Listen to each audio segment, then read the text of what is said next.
Hello दोस्तों, कैसे हैं आप सब। मैं आपका दोस्त और होस्ट फिर से एक नई कहानी के साथ हाजिर हूं। दोस्तों, जिंदगी में कब किसके साथ क्या हो जाए ये किसी को नहीं पता। ठीक ऐसा ही एक हादसा असलम के साथ हुआ। असलम का परिवार काफी खुशहाल था। उसकी एक छोटी सी फैमिली थी जिसमें असलम, उसकी पत्नी हिना और 5 साल की बच्ची शामिल थी। असलम अपने काम में बहुत व्यस्त रहता था, लेकिन वीकेंड की छुट्टियों पर अपनी फैमिली को बाहर घुमाने जरूर ले जाता था। ठीक उसी तरह एक दिन वीकेंड की छुट्टियों पर असलम ने हिल स्टेशन घूमने का प्लान बनाया और अगले दिन ही लाहौर से सुबह जल्दी अपनी कार से फैमिली के साथ स्वात वैली मलाम जब्ब के लिए निकल गए। यह सोचकर कि आगे रास्ता पहाड़ी क्षेत्र में काफ़ी ख़राब होता है और जंगल का रास्ता है, तो रात में ड्राइविंग करना ठीक नहीं होगा। रास्ता काफ़ी लंबा था और दिन भर गाड़ी चलाने की वजह से असलम को नींद आने लगी, लेकिन स्वात वैली काफ़ी दूर था।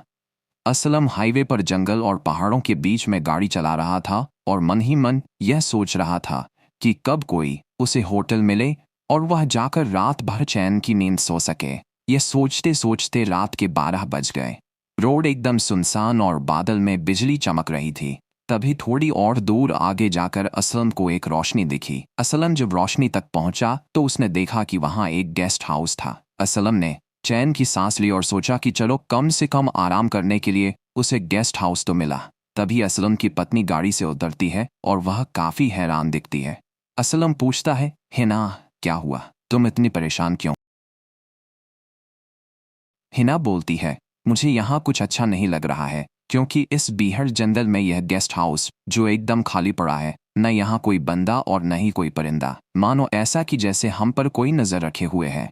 तभी असलम हंसते हुए बोलता है, तुम डरो मत, मैं हूं ना। और दोनों अपने बच्चे के साथ गेस्ट हाउस में एंटर होते हैं। रिसेप्शन पर एक आदमी बैठा होता है और धीमी आवाज में बोलता है, आपको क्या चाहिए। तभी असलम बोलता है, मुझे एक रूम चाहिए, और रिसेप्शन पर बैठा आदमी उसे रूम नंबर 13 देता है। असलम अपनी पत्नी और बच्ची के साथ रूम नंबर 13 में जाता है और देखता है अंदर से रूम एकदम डरावना लगता है।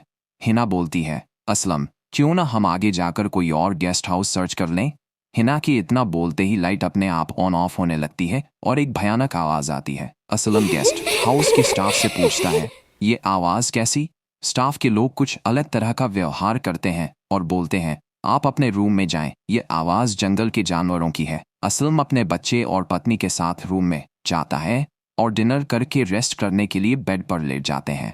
लंबी ड्राइविंग की वजह से थकान बहुत हो जाती है और नींद कब आ जाती है पता ही नहीं चलता।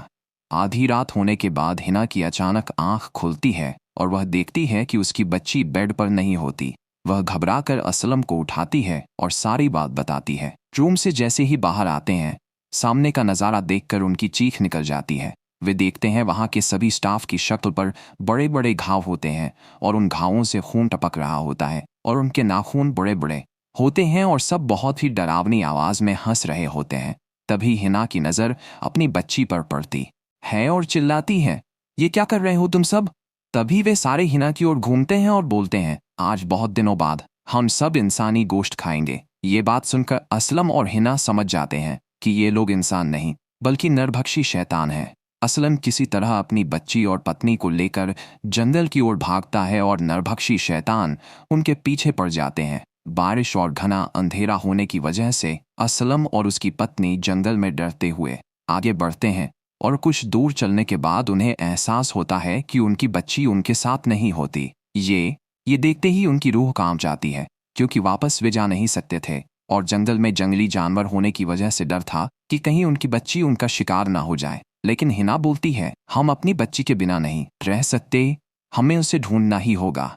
और वापस उसी गेस्ट हाउस की ओर चल देते हैं।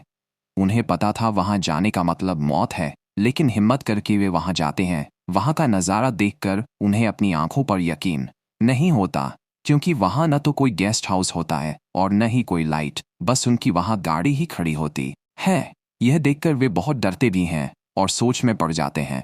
लेकिन जो उनके साथ हुआ उसे देखकर वे अपनी गाड़ी में बैठकर पास के गांव में निकल जाते हैं मदद मांगने के लिए। इधर हिना की बच्ची जंगल में अकेली फंसी होती है और ठंड और डर की वजह से वह बेहोश हो जाती है। पास से गुजर रहे कुछ भेड़ियों का झुंड बच्ची को देख लेता है और उसके पास आते हैं और उसे सूंघते हैं। भेड़ियों का झुंड उस बच्ची को चारों तरफ से घेर लेता है और बच्ची के साथ ही झुंड में लेट जाते हैं ताकि बच्ची को उनके शरीर की गर्मी लगे और ठंड न लगे। भेड़ियों का झुंड किसी के आने का इंतजार करता है। उधर हिना और असलम पास के गांव में जाकर मदद मांगते हैं। तभी गांव वाले बोलते हैं, उस जगह पर हमें पहले भी कई गाड़ियां मिल चुकी हैं, पर वह गाड़ियां किसकी थी ये कभी कोई लेने नहीं आया। और तुम पहले इंसान हो जो ये बात बता रहे हो कि वहाँ गेस्ट हाउस है, पर वहाँ गेस्ट हाउस है, पर वहाँ कुछ भी नहीं, जंगल की सिवा। सभी गांव के लोग जंगल में सर्च अभियान चलाते हैं और धीरे धीरे सुबह हो जाती है। गर्माहट से बच्ची की आंख खुलती है तो वह देखती है कि उसका सिर एक भेड़िए के पेट पर है और उसके चारों तरफ से भेड़िए चिपक कर लेटे हैं। बहुत डर जाती है। तभी सभी भेड़िए उससे थोड़ी दूर पर जाकर बैठ जाते हैं और किसी के मदद आने तक का इंतजार करते हैं। बच्ची को ये समझ आ जाता है कि भेड़िए उसकी मदद कर रहे हैं। वह फिर भेड़ियों के पास जाकर बैठ जाती है। उधर सभी लोग चिल्लाते हुए बच्ची को आवाज लगाते हैं और आवाज सुनकर बच्ची भी आवाज लगाती है। सभी गांव वालों की नज़र बच्ची पर पड़ती है और वे बच्ची की ओर तेजी से आगे बढ़ते हैं। जब उनकी नज़र भेड़ियों पर पड़ती है तो काफ़ी हैरान हो जाते हैं, लेकिन भेड़ियों का झुंड देखकर उन्हें समझ आ जाता है कि ये बच्ची की मदद कर रहे थे। अगर नुकसान पहुंचाना होता तो पहुंच चुके होते। हिना और असलम अपनी बच्ची को उठाते हैं और गले से लगाकर चैन की सांस लेते हैं। उधर भेड़ियों का झुंड जंगल में चला जाता है।